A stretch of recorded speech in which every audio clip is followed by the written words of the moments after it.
Hello, this is the Suburban Auntie Asti, and I am going to do a little bit of a mix, talk about episode 8 just a little bit, but I need to first let everyone who is a part of my social media penthouse. I got the color contacts in, y'all. We're in True Sapphire. So, True Sapphire, and I did some lashes, and underneath this nice little wrap is my hair processing so that I can color my hair and get my hair cut tomorrow. So I'm gonna try to make this really quick, okay? I would like to title this Social Media is Not Real Life, okay? We have got to understand that social media is not real life, okay? About 2 days ago, the Angela Oakley blocked me from Instagram. For a point of reference, if you don't know who Angela Oakley is, she is one of the newest housewives of Atlanta. And I have to be honest that it has hurt my feelings because I absolutely love her. And she is really, really great for the show. And what I want to say is this: Charles Oakley may not be a Hall of Famer, and I question the term of him being an NBA legend. But if Angela remains on the season for 2 more seasons, she will definitely be a Hall of Fame housewife for sure. She has done an impressive, what we call a no-look pass. I used to date a bunch of basketball players back in the day. So even though I don't like sports, I had to kind of know about sports. So the no-look pass, back in the day, Magic Johnson was one of the ones who did it really, really well. And what it is basically you are passing the ball to somebody else and you are not looking to show who you're passing the ball to. It's very, very skilled and strategic. And Angela is a no-look passer. She did that at the Peace Brunch when Britt was saying that she was losing her license over this revenge porn thing that Kenya did. What ended up happening is that Angela said, on what cause? How does that happen? Because she had knowledge of it. And when things got tense, they moved the table around, and then she passed the ball to Shamia. Shamia ultimately asked the question, got the answer, and that is where Shamia got the point, but Angela did the assist. She passed the ball and Shamia dunked it. So it was a slam dunk between the two housewives. Teamwork makes the dream work, okay? And episode 3, I witnessed a verbal tennis match between Shamia and Angela. And Angela felt like Shamia was Porsha's representative, and Shamia didn't view it that way. She kind of is a little bit, and she's starting to come out of it, but Angela was correct in saying, yeah, you trying to talk for Porsha and you don't really need to. And Angela attempted to clear the air with Shamia at Kelly's Balmain event, and things went left. And so Shamia called her LaToya Jackson. She said, if you don't take it on back with that 99 nose, don't do that. My personal favorite, besides the ability for Shamia to be able to suck her nose in, is when she said, of all the nose you could have chose, you chose that. that line lives in my head rent free, okay? Of all the noses that you need a claw, you chose that. Shamia won the battle, but Angela wins the war. And if Kenya is considered to be the shade assassin, Angela is the shade sniper. She has skill. She has precision. She will not shoot unless she has a shot. Okay? She's amazing. Okay? And Angela retorted about her nose and asked if Shamia will remove her nose out of Porsha's ass. Angela called Shamia Flavor Flav. Now, the Flavor Flav comment got a little traction on social media because people were thinking that Angela was being a colorist. And the joke actually even went over Shamia's head in the moment because she said, "Oh yeah, I was Flavor Flav back in 2023." Angela didn't know Shamia back in 2023, so that wasn't where she got it from. But Angela replied to it perfectly, and I'll post a clip just so that I don't mince words with what she said. Flavor Flav is the biggest hype man, and I feel like Shamia is the loudest one in the room. Porsha is Chuck D. I mean, she just show up and collect her check, and Shamia does all the work. And I defended Angela in the comments and said she was not a colorist, and this person responded in the following way. What I said is that she explained the Flavor Flav comment in her confessional. It was about her being a hype woman to Porsha. Definitely wasn't colorism. And Kay Timbers replied, "You're the type to let a white man pee on you while calling you a monkey. Go to sleep, sis.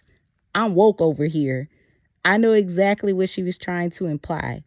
You can act like a Dumbo all you want. Wow. Whoo, the audacity of people. And then I said, "I'm a brown girl, so I don't get into the East Coast, West Coast beef. I'm smack in the middle. Charles is dark. And how would Angela know that Shamia was Flavor Flav in 2023? They both said they didn't know each other. I'm definitely culturally competent, and my opinion didn't discredit you. However, it's very disrespectful to think I would allow anyone to piss on me. I'm not Carisha." This is why I say social media is not real life, because anybody that knows me should know that I'm not that type of person. But everyone is not going to like or respect you on the internet. And as you can see from a comment that you think that she was being a colorist, if you can observe how that person said what they said about me, that escalated very quickly and it didn't have to. But it's cool. I went on by my day and I've read it to a couple people. I was like, yo, this is what people be doing on the internet when you actually want to get in and comment about things. Anyways, so back to why I got blocked. It was either the real that I did. You never had somebody that'll be. Of all the noses that you need a clock. Of all the noses that you need a clock. Or I posted this photo of Angela and I said something to the effect of, the makeup artist fixed the 99 nose and she should only let that person do her face from this point forward. I didn't think it was shade. I didn't think it was shade. I really was like, yeah, you look good, girl. Girl, you look good once you back that ass up. That was in the 99 to 2000s, okay? Girl, you look good once you back that ass up. You a fine motherfucker once you back that ass up. Call me Big Daddy. Okay? Like, I honestly did not think it was shade. And I really do hope that one day Angela will allow me to extend the olive branch to her, just like she allowed Shamia to do, because I truly support Angela in whatever she wants to do. I think the girl just got it like that, okay? And accept my apology. I still think it's funny, but I don't want you to block me, okay? I love you. Anyways, based off that photo, Angela does look to be 43, to be exact. In the words of Nene, I'm 43 to be exact. I just turned 43. I'm 43 to be exact. I'm 43 to be exact. All right. Well, actually, I just turned 43. Okay. Well, congratulations. Happy birthday. I love Angela, okay? And I just want to address one thing about episode 8, because I don't even need to do a full review of episode 8. It is really where we need. In fact, let me say this. Funky Dineva got on his YouTube page and was like, I'm starting, no editing. I'm just going to go right into this.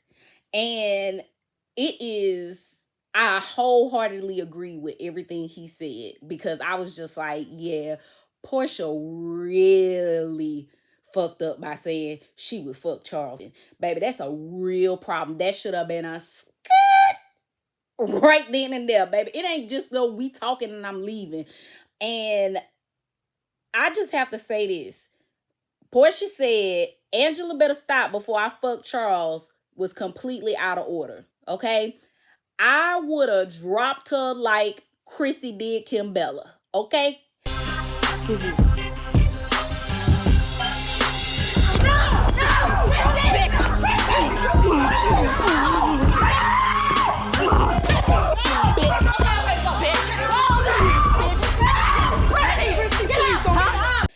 I would have pushed Porsha into the pool and I wouldn't save her if she didn't know how to swim.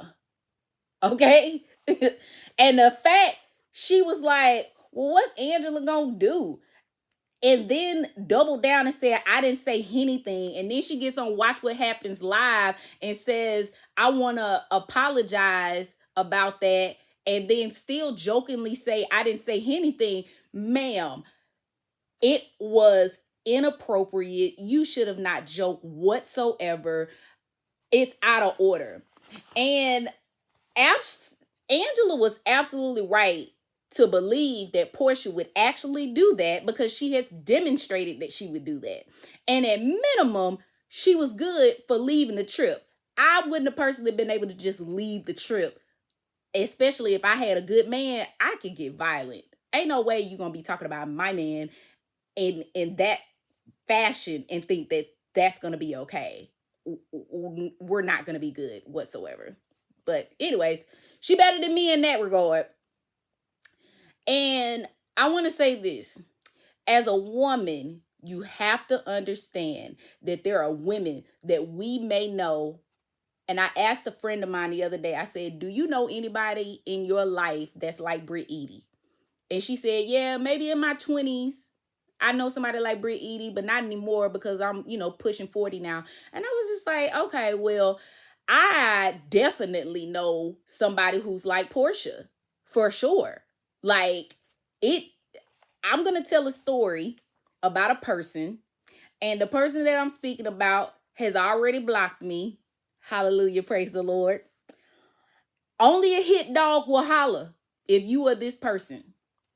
And this particular girl is so lucky that she has never, ever said anything to me sideways, because she would never be able to survive. She's actually been able to be somewhat of a bully for so many years, but what nobody really knows is that I'm also a bully too. And I always like to keep my mouth shut, because if I open my mouth, it's over.